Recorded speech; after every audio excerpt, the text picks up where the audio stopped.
when it actually came down to the material for the album, I had to sort of go back to school in a way, in terms of what I would teach young artists, and that is, you've got to make a record for yourself, first of all, something that you're proud of, that's an honest statement of who you are. And there was no point in me trying to make a modern record and try and be something I'm not, because what I grew up with, what I love listening to, is like yacht rock. It's like late 70s. You know, in Australia, we had a little river band, or the Doobie Brothers, Hall & Oates, Steely Dan. That's my album collection. All the classics. Fleetwood Mac, you know. So I just made an album like that. I made it in that style, with those kind of instruments and that kind of songwriting, which is what comes naturally to me. And I just thought we'll go one song at a time. And I came up with an up-tempo song, which was the first single. It got Radio 2 playlisted, and people seemed to like it. I just carried on. You know, and all of a sudden we've got an album, and it's been well received. The latest video has outshone the other two immediately, and doing great and growing every day. So it's one of those things, you know, it's like I have no real plan other than the fact that it seems to be kicking off in Europe. So we've started a campaign in Holland. Nice. Which is fabulous. So I'm just sort of going with it on a day-to-day basis, and I've got no master plan to be an artist. It's just, it's been the perfect opportunity to then do online promo from home, and, you know, videos and stuff. So it's been fun, and Gary kicks my ass every day about doing more. But, you know, it is what it is. But I've thoroughly enjoyed it. When I first started getting into this, as taking it seriously as a composer, it started and has turned out to be my album Mind Music, and sort of the first of what will be a series of albums, which started almost as a sort of cathartic exercise to combat stress and anxiety, like a lot of us were feeling, you know, in this crazy time of that. So I would come down, and depending on what frame of mind I was in, just sort of see where my hands fell on the piano, and just would close my eyes and just go from there. And wherever it went, I would allow it to go without sort of restricting it. Do you know what I mean? Oh no, you can't go there. It was like wherever it went felt like a real emotional statement. So I would do these things as like, I'll put that on the shelf for a potential soundtrack, but always felt that they sort of existed as pieces on their own. I think that I approach sort of everything as a songwriter. And whether this be composing, whether it be writing song, or whether it be doing musical theatre, I see that the job of music is to, you know, and any composer knows this, for film especially, it's not just music, it's has a job of helping the story and supporting the story. In like everything with film, story is king.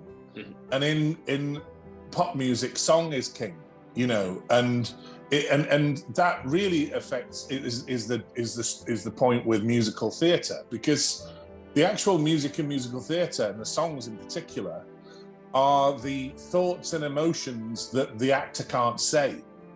And I think that applies to composition for film and television as well, because what you're providing is the fear or the love or the whatever that emotional transfer needs to be, that they're not talking about. Do you know what I mean? Because when they're talking about it, you don't really need music. They're talking about it and you're getting your information.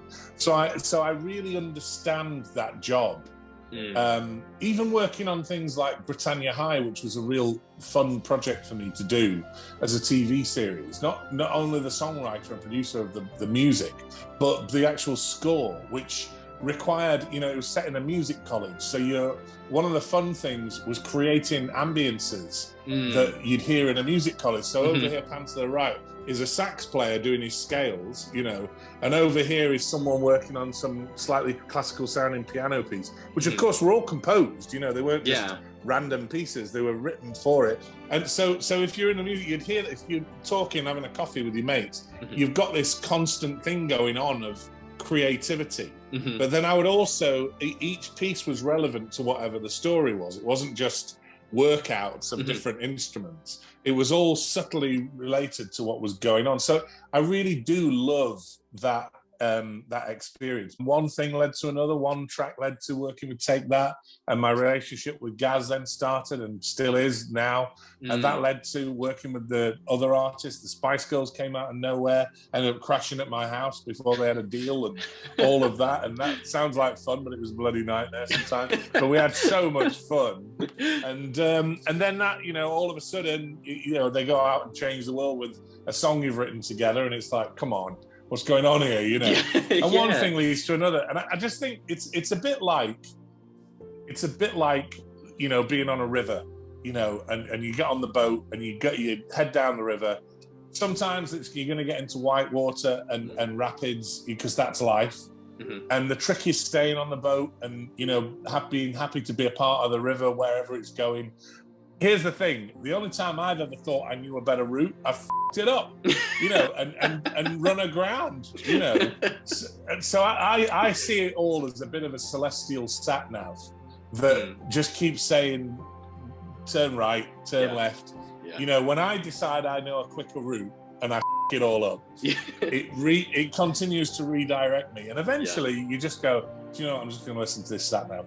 And you get there, you get where you want to go, you know. So again, it comes down to surrendering control and being prepared to listen. Just listen to what's going on around you. Listen to your director, listen to the A&R guy or whatever. Don't think you've got the best ideas just because you're going to end up writing the music. I just think that, you know, I'm inspired by humans, and I think that first and foremost, all humans just want to be inspired before anything starts. And that is just, I get that, and I'm all right about it.